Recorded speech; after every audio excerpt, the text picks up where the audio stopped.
Country music legends Waylon Jennings and Merle Haggard had a surprisingly strained relationship throughout their careers and personal lives. While it wasn't an immediate hostility, the tension between them escalated when Waylon Jennings accused Haggard of taking advantage of him during a particularly rough period in his early career. This was compounded by Waylon's struggles with drug addiction and a personal tragedy.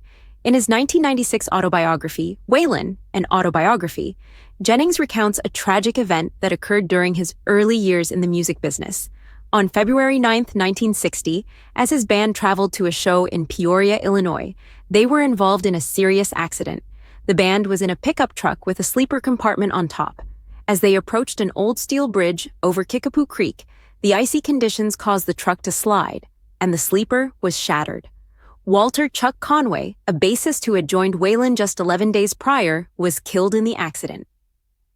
Although Waylon was fortunate enough to be following behind in a separate car and was not involved in the crash, the tragedy deeply affected him. He later described the scene as terrifying and felt an overwhelming sense of responsibility, despite there being nothing he could have done. This traumatic incident occurred shortly before a fateful poker game between Waylon and Merle Haggard.